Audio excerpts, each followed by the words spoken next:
Gentlemen, massive shout out to these beautiful Gungans. For today, we're giving more hope that the Gungans will find the representation they've been desiring and wanting inside of Star Wars Galaxy Heroes. We got a lot of stuff going on today, so hope you guys are excited for the holiday weekend coming around. But around here in the Kyber Empire, we're gonna have a grand old time, so hit that like button, buckle down, sit back and relax, because boy, if you've been, you know, there's this weird subsection of our audience that they're not weird. Gungans are the greatest things of all time, and their Lord and Savior Jar Jar Binks is likely gonna be around the corner at some point. So why don't we go talk about why all of a sudden again the suspicion of Gungans are coming up to some capacity in Galaxy of Heroes. Let's bring you on over here and start breaking this down. Oh, quick heads up, in case you guys are curious, my folks over at YouTube said if I want to cover Galaxy Heroes at the degree I am and then also do Marvel Snap, they told me to put it on a second channel or else I'm going to run out of notifications. So card in the top right hand corner, feel free to check out my second channel for Marvel Snap. I've been loving the game. It won Game of the Year and all that, and it's a ton of fun. Huge community, so feel free to check me over there. I've been posting a couple guides the past few days. But why we're here today is to talk about this. So a few weeks ago in November, I posted a video just spilling the beans at all the leaks, rumors, and whatever that I've heard. And we saw that a lot of them are starting to come true. They've had a good track record just throughout this year in 2022. And one of the things I brought up was that allegedly we're going to be getting things like Pikes and Gungans. And we saw that Pikes were brought to some capacity inside of the new territory battle. Now, whether we're going to get them as playable units, they claim we will, the leaks that is, but they also mentioned the Gungans. And the reason why we're bringing this up today again, this basically guarantees, I think more or less confirms that they're coming. Their first appearance. It's crazy that we've been in Galaxy for how long? Oh, then we still haven't had, like, I don't think we've seen a whiff of Gungans, which is pretty crazy. It's kind of one of the bigger things in episode 1, if you think about it. So there was a Q&A that the developers did, and they responded to a bunch of stuff.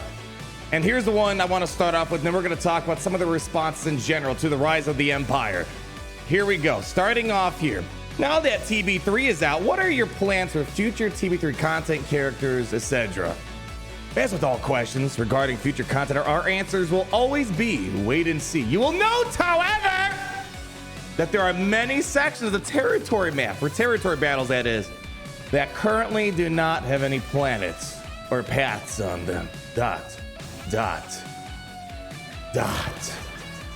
I need you to hold on to that thought, okay? Just for a few seconds. Stay with me. Moving on down the list a bit more.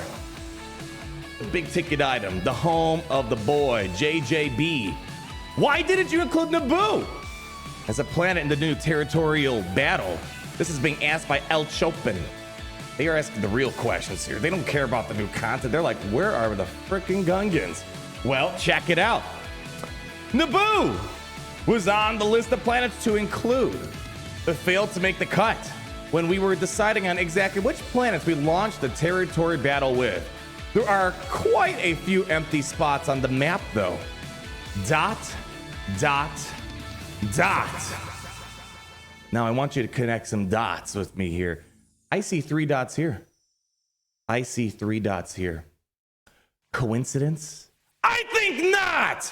This kind of all these 3 things right here, the territory battles, questionnaire and responses, as well as the Gungans, leaks, rumors, speculation, whatever you want to call it, that we heard a couple weeks ago. This stuff just doesn't, there's no way it's just lining up perfectly like this and nothing's going to happen. I am very confident that to a degree, I mean, as I kind of set up this leaks, rumors, if you haven't seen the video, check it out. It's kind of like, it seems like the unofficial roadmap for next. They talk about Darksaber Mando, a new Mandalorian ship, a bunch of other characters and whatnot, and a new light side galactic legend. So if you haven't seen it, it's probably a big video that seems like as it's going right now, because a lot of this stuff is coming to fruition in one way or another. So again, not gonna say we're gonna get a playable Jar Jar, but I'm fairly confident with this thing here and with the response in regards to Naboo and kind of hinting there's gonna be an expansion. We kind of said that in my Rise of the Empire review. The way they designed it is to make it breathable, to make it expandable and add other planets throughout the galaxy, whereas Geonos and Hoth, it's a little too narrow. You can't really expand upon it that much. So I feel very confident we're gonna see Naboo coming next year, and hopefully we see our Gungans for the first time. I mean, It's kind of wild that we haven't at least seen them as an NPC. I think they were in data mines way back in the day. Like, you know, just possible NPCs. I don't know. I could be. Ignore that. But Gary, can you cut it out? Oh, you're amazing, dude. You're always on top of things. Moving on, though. I want to talk about a few other things that I think. No! Get out of here. Windows always notifying me of crap. I don't want your crap. Windows. Where was I? Oh, yeah. Talk about other things. The next thing I want to talk about here is in regards to exclusive territory battle characters in the territory battle itself, as well as possibly being added for Get 3 currency. Because right now, people aren't very sure what to do with the Get 3 currency for those who are farming it, and it's capped at 20,000. You can't hoard it infinitely and hope there's a Malik or gas or a new ship down the road. So first thing I want to talk about are territory battle exclusive characters. So Kiadimundi, Wattembor, or now Riva. Is there a cadence on new characters like Riva being added to the territory, or will it be a case-by-case basis? Additional TV exclusive units may be added on a case-by-case basis. Fantastic response. Basically taking the question, and the answer is right in the question as well. The way I interpret this, again, kind of like talk about Naboo or planetary expansions on the map, I suspect down the road we're going to get new planets that are going to have. Imagine a Jar Jar mission. Let's just run with that. A Jar Jar mission that requires Gungans. So unlike the current territorials of the past, where there's only one character per territory battle, I think we're going to probably see multiple be added onto the table. Riva is just the hottest shot on the block right now. On that note, though, in regards to currency, are there going to be any partially released characters that require Get 3 to finish, like Malik, Gas, Malevolence, and the Negotiator? Here's the response. I think this is actually kind of a really important response, and it's kind of a response that I was looking for. I think this is honestly the most helpful, besides the Gungans and Naboo. I think this is probably the most helpful thing for me because I have a hoarding tendency. I'd rather save for a character than spend on gear. But here's, you know, I'm pretty sure they've said stuff like this in the past where, oh, we're not going to add characters, and they add big characters. That's why people started hoarding, because we kind of got boned one too many times. There is currently no plan to include units that unlock at less than 7 stars and have the remaining shards you purchase with Get 3, with the exception of Razor Crest, the TIE Interceptor being, unfortunately, one of the only few 5-star unlocks. I wish we had more 5-star unlocks for the Conquest. I don't know. That's just me, I know. Screw me for wanting to have more people enjoy this game and get access to things without 7-star gear, 13, everything. I know, unpopular opinion, right? So I think this is kind of important. Now, one thing to note here is they only specifically called out less than 7 stars. What they're trying to say is they're not going to release like a Malik or Gas that unlocks at 5, and then they add the rest of the shards in the guild event token shops. I think we kind of got to read the blurry area here. They're not excluding characters that are 7-star unlocks. Because if you notice, all these things that are up here are 5-star unlocks, and you get the rest in there. They did not exclude 7-star unlocks. So probably what I'm going to plan on doing is I'm going to save my currency up until about the cap, and then when I got to spend, I got to spend it. And that's going to be kind of it. But this basically tells me there could be a chance there could be 7-star unlocks down the road. Hopefully that makes sense what I'm saying. 5-star unlocks, they're not planning on doing that. I think this is mostly a statement that they're not going to do a lot of 5-star unlocks. So I think this question might have some more negative consequence than we're anticipating. They don't like doing low-star unlocks, unfortunately, except the marquee events, which, man, I miss it. It's like 5-star Chewie, C-3PO, Millennium Falcon. I like these ships are 7 stars or 5 stars as well. But then, of course, the new Scythe is 7-star unlock. I don't know. I just wish this game was more approachable for as many people to enjoy as possible in one city. I think that's why I like Marvel Snap, because everyone can kind of more or less engage with whatever's going on. Anyways, moving on here. Next thing here. This is kind of bouncing off the idea we had before. Now, currently, they don't have plans. Let me read the question first. Will there be any exclusive characters to purchase with Get 3? We currently do not have any plans to have units available exclusively for Get 3. We recognize that the very possibility of this causes players to hoard currency, this guy right here, as opposed to spending it on improving their roster. We would much rather see you continually improving your roster while we deliver new characters to you in other ways. So you can't hoard this infinitely. Again, only 20,000 cap. For me, I'm going to try to stay as close to that 20,000, but not let my currency overflow. So if I have to, I'll buy some Relic 9 piece. That's really the only thing that's kind of incentivizing, just the Relic pieces. But by no means am I going to deplete it to 0. The fact that they're not saying it's going to happen. They just don't have plans currently.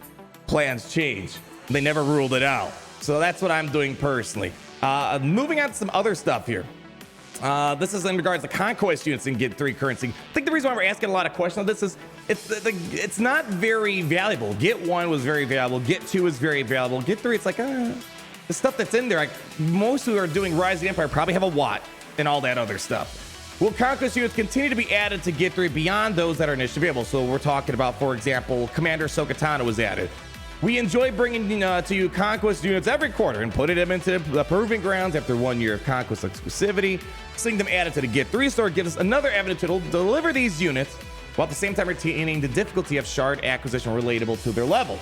So you can expect new Conquest units to find themselves added to Get 3 store eventually. So if you're in a guild that's wondering, all right, should we be pursuing Rise of the Empire if the crystals and the other gear and stuff aren't incentivized? This is one thing to keep in mind. You know, I think a lot of us could agree. We wish maybe some of these older Conquest units could be a bit more accessible. And Proving Grounds isn't really the perfect solution to it all. It still is going to take a large degree of time. But if you're someone that maybe is in a guild that doesn't have a lot of Maul, Commander Tanos, and whatnot, this might be something to consider as a better way of getting access to more and more of the Conquest units that are exclusive out there. A few more things there that I think were notable to pull out of here. We have to talk about gear and relics. So one of the biggest problems that are coming out here is that the gear from the challenges isn't being doubled. I kind of get where they're getting at. I'm not gonna nail them too much for this because I kind of get where they're getting at here. So they added a significant amount of challenge gear last year, and those changes are in part focused on catching with the rest of the game system. So they doubled the challenges, which was great. And people are concerned because now with the new update, the value of those relic items that when you scrap them got halved. Their defenses, well, this whole gear economy change is this long effort, and they already kind of anticipated all this in advance.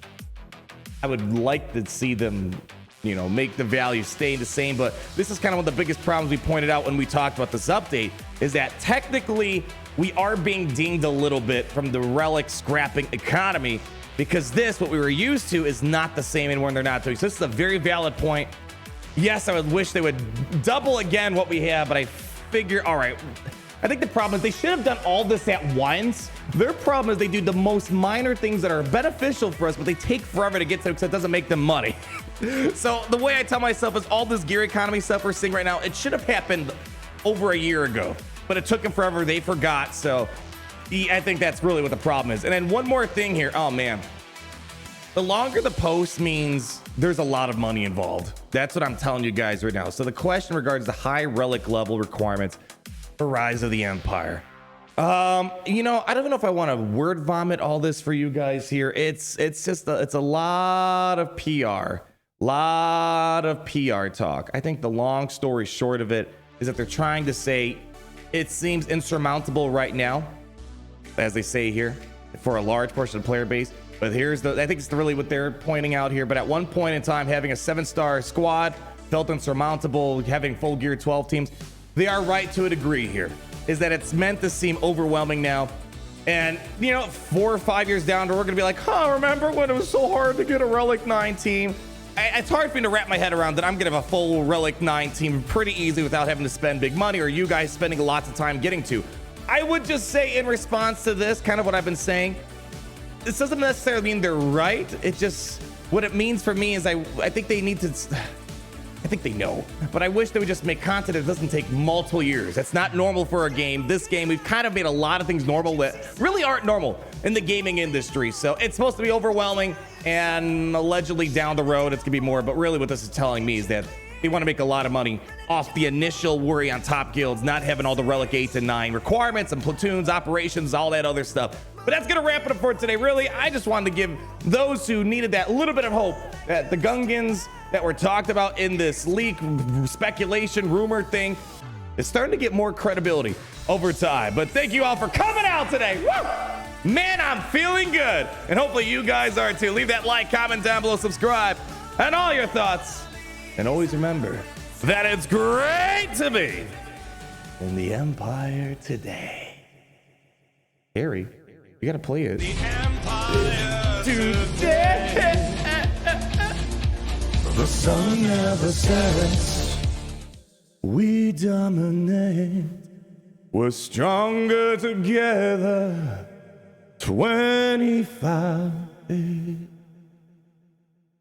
Bye.